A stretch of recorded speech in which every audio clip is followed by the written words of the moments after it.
Good morning, and welcome to the penultimate of the series in our discussions about our house, an overarching series of talks that we have been having through the Sylvan healing. And today our discussion is about love. And it's a very large subject. It's an all-encompassing subject that Feroze and I would like to share our differing views on, and seeing where today's thought processes go. So this is Craig Rebuck speaking. This is my colleague Feroze Dada, and we are from the Sylvan Healing Sanctuary. That's www.sylvanhealing.org. Please log in via YouTube or to our website to any other discussions that we have had in our series. And without further ado, over to you, Feroze. Oh, thank you, Craig, and nice to see you again. Last time we asked viewers for comments about our podcast, and one of the comments I got, which is very incisive, very interesting, and the comment was that you and Craig seem to agree too much. Okay. So I think perhaps today we can be a little bit more controversial, a little bit more challenging for well, I think that's been requested of us. So let's try and do that. Even though I replied to the gentleman and I said, look, actually we do agree a lot. Anyhow, so the question really, first of all, is what is love, Craig? Because I'm confused. So can you help me? So to respond to your gentleman, we may come to a similar conclusion, but I do think that the paths of arrival differ quite substantially. I think that's quite an interesting. The most immediate subject that comes up is all you need is love. And I think John Lennon had that perfectly set up in many years ago. But what is love? I think there are many.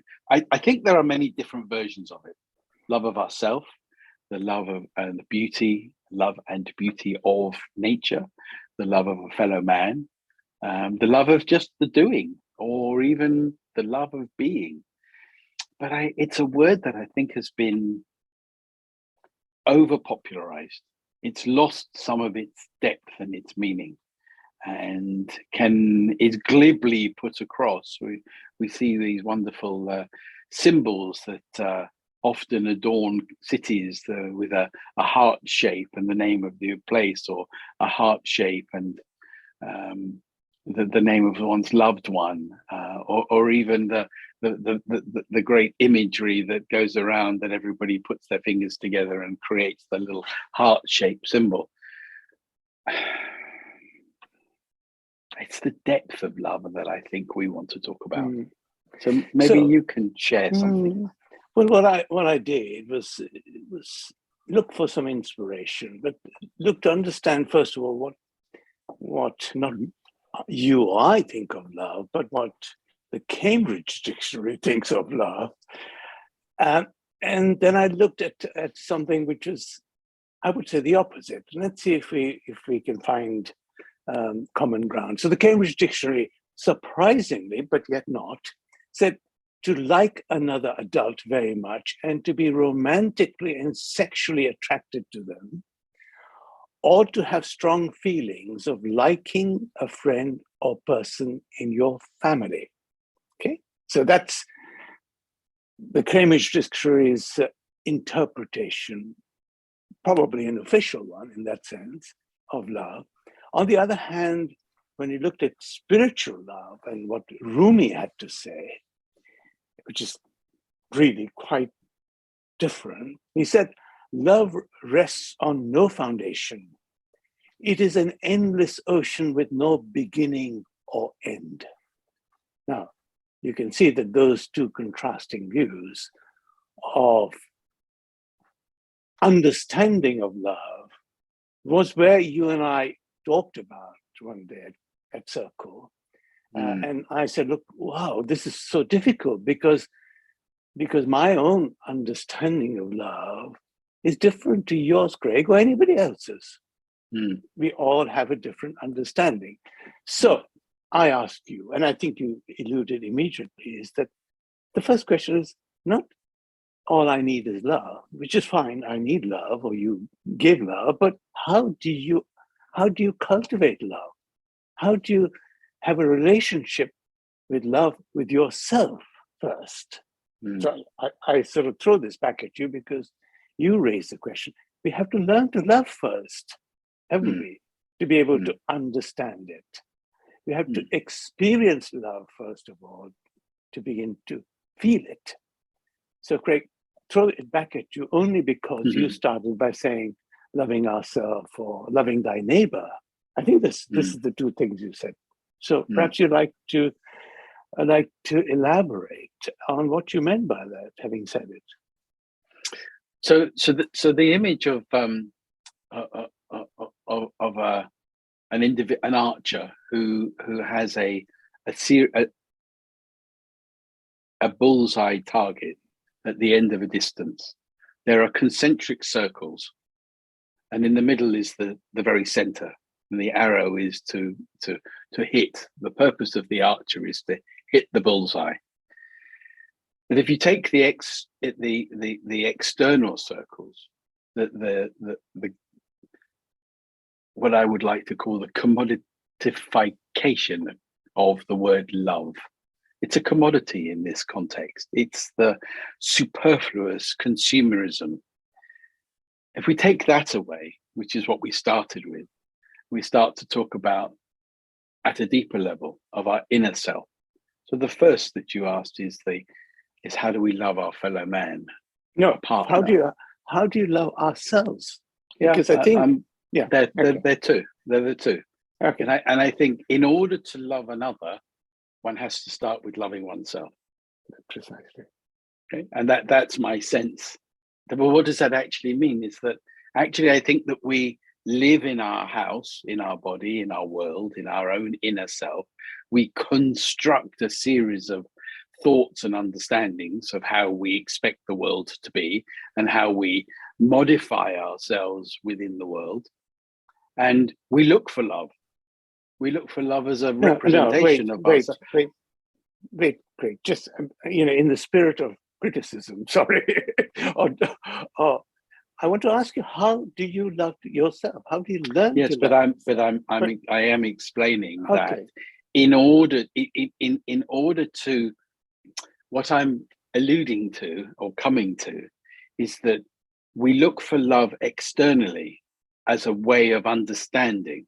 But actually, the first love has to be internally, because until we love and know what it is to love within ourselves, for ourselves, and appreciate the way we live as an individual human being, then how can we give love to another? Because we don't know what we're looking for. Sure. Again, I press you because you say love to live with yourself, or words to that. What does that mean? Does it mean that you have to experience compassion, you have to experience pain, what is it? How do you learn to live? How to learn? It's okay to say love this, love that, do this. Look, how do you learn? Okay, so I think that as we learn to grow from adolescence to adulthood, we all try different things. Drugs, cigarettes. We fall as individuals. In order to pick ourselves up and understand more, we often fall. So recognizing why we do these things and understanding more about, so looking at our inner journey of ourselves. Who are we? Asking a question. What do I want? What do I really want? Not what do I want that fulfills society's demands. What do I want for my heart, my soul? What is that telling me? And I think that listening to one's inner world and being in touch and accepting and acknowledging is the first step to being able to love. Okay, so can I make it simpler? Because I think, yes, of course, but are we not simply saying that to experience the good qualities of love, and I would put them as compassion, of empathy, of kindness, being loving, kind, compassionate to yourself first, and then feeling what happens when you do that, meaning it gives you happiness, and then you understand the good qualities of love, because we'll come to the bad qualities of love too.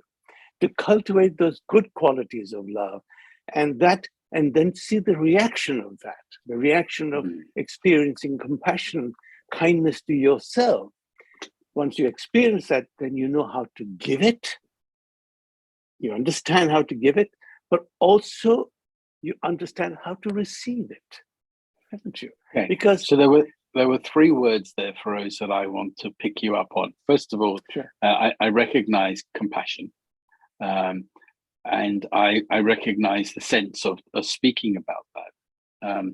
The word that I wanted to pick you up on mostly was actually happiness. And that's a concept. It's a bit of a sort of woo-woo type concept. What does happiness really mean? It's illusory. Yeah. Well, it isn't if you experience it. See, I can't explain my happiness to you, and you can't explain your happiness to me. I can tell you that. It is only an experience. But it's when a moment, we are, no? Yeah, yes, moment or continuous. It could be infinite. It could be long-lasting. It could be peace. Point is this, that unless you yourself experience these things, these phenomena, this beauty of love, compassion, and kindness to yourself, you are not able to give it nor accept it. And so let's talk about right. kindness to yourself. How do you see being kind to yourself? Well, being forgiving, being understanding, being accepting that we are human, accepting that we are human beings. We will make mistakes, and again, I take you to where you started. Learn from those mistakes. In actually loving yourself is all those things, but also experiencing the benefits of love. Meaning, and I repeat, the happiness that we talk about, and happiness will depend upon your own state of love and compassion to yourself. Then I would go on to say further, Craig, that we have to eliminate the negative elements of love. And you and I both know that with love comes, and I'm not saying that should come, but does come, unfortunately, control, exploitation, yes, manipulation, because in this present day, we treat love as a transaction. Yes. So we say, I love you, but I want something in return. Yes. And if you don't, then you may be jealous or maybe envious or controlling. And so important point between the gap between the Cambridge Dictionary and Rumi is simple. The gap is to purify the aspects of love, to remove the negative elements of love as we understand it, and to improve the good qualities of love. I think, so that's why Rumi says, it is an endless ocean with no beginning or end. There is no beginning and no end. It is just endless. And look, you and I try and keep away from bringing religion into this. and quite rightly too. However, the purest form and essence of religion is love.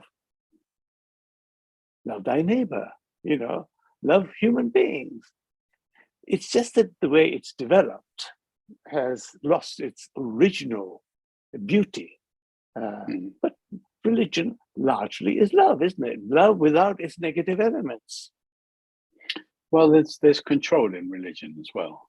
It's if you don't perform in a particular way or respond to the doctrines and the principles, then you are not going to be loved by the community, etc. So this is a form of control in its own right. That's but right. we're talking from macro to micro and starting from the internal, because I think I love that handbag. I love that restaurant. it changes to I love that sunset. The changing Good. from the need into something of beauty, of recognizing the subtle differences and appreciating that. I think that to bring love and control into the picture within the same sentence is not the love that we're speaking about. Totally. That's why I repeat, we have to remove the negative elements of love, which are control, jealousy, envy. All those things come, sadly. Yeah. So and it is our responsibility, by the way. It's our responsibility to cultivate and understand love. We have to. It is our duty. How would you give guidance to somebody to do that? Well, I would say in two particular ways. All I can do is share my own philosophy or belief in this. First of all, is to audit yourself. Try and look back and say, okay, was I unjust? Was I wrong? Was I jealous? Did I act properly? And I think you said that again, learn to correct yourself, first of all, so that you're purifying love, you see. Because love stems from your behavior, your capacity to understand love. That's a limitation. The endless ocean that Rumi is talking about, yes, exists, except do you have the capacity to take more than a drop from that ocean? This is what it is. So you have to build a capacity. You have to build your own capacity through self-audit and through meditation to build that capacity. Yeah. So I would change that word self-audit to self-reflection. Yes, even better. To asking oneself the question, yeah. Because I'm an accountant. Yes, I realize that. That's why I asked if it's okay we could change the word.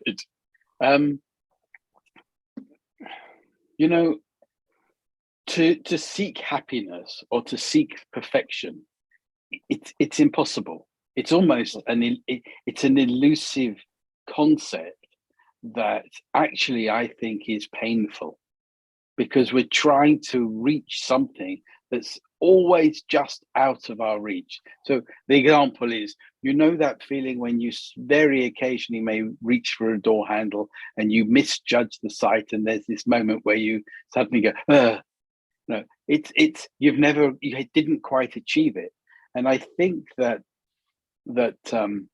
it's important to be within one's own limitations, to accept one's limitations, to be at peace with oneself in the search. I think I would challenge you on that, because this problem, this is a human problem of saying there's a goal, there's an end. There's no beginning and end. It's endless, as Rumi said. And if we recognize that endlessness, that infinity that we talk about, which I talk about in my book as well, about infinite happiness. What I mean is, please let us not restrict ourselves in thinking there's a goal where you reach the ultimate rainbow of love. Everybody's dancing and happy and compassion. It isn't like this. There's no beginning and there's no end. If we accept that, in a sense, then we don't have to. All we do is you try and improve, because it is an endless ocean. You take a drop or two or a cup, maybe, and that's plenty. So I think it's a correction in my own mind that, look, I'm not looking for a finite result. In the spiritual sense, everything is infinite. Mm-hmm. We don't need to have an understanding that there's a beginning or an end. I think, in my opinion, anyway. So I would say don't keep within any limitation, but don't have expectations that there's a rainbow that you will reach, because it is endless. It just is endless. And it should be endless, Craig. Otherwise, people would say, here's the flag, I reached it, I'm going to go to sleep now. Well, we've talked before about the journey and the bus stop and, Indeed. Excuse me. Yes. Yes. The getting off at certain bus stops on life's path. Yeah. Bless you. My apologies, everyone. No, not at all. I guess, you know, with reflection and maturity, and I'm thinking back over my life's experiences, understanding these concepts at 20s and 30s and 40s, and I'm not going to go on in too many more decades than that. We learn a bit of humility. We learn a little bit of what that reflection is about and how to process it within ourselves. But I think it takes time. And I think that the difference that we're speaking about, and I respect your viewpoint, is that there's no beginning, that there's no end. Is that for most people, that's an incredibly difficult process to take on board. Well, how do I go and find where there's no beginning, there's no end? How do I find within myself a moment and a place? And I think that the difference is, I would like people to recognize that it's all about stepping stones. It doesn't matter what the next step is. Find the next step, sit on it, be comfortable, see where it is. It can take you a week, a month, a year, a decade. It doesn't matter. And when you're ready, you'll take the next step. And that's your choice. And if you don't, you don't. But I agree. And maybe it's about interpretation and about the way it's dialogue. Yes, well, step-by-step approach is great. I mean, there's still, you're talking about, still there's not the Jack and the Beanstalk at the there. It just continues. If we agree to that, we don't have to. If you say, well, you can reach the end of the beanstalk, then it's fine too. But my view remains that these elements of love, of happiness, are infinite. They have no beginning and no end. They have a beginning probably because, but there is no end because our lives are short. You know, we can talk about reincarnation another time through many ages. But what I like to, I think time is probably is not on our side. But I would like to say one last thing: is that love is a divine gift. It's a gift. It's not. It's not.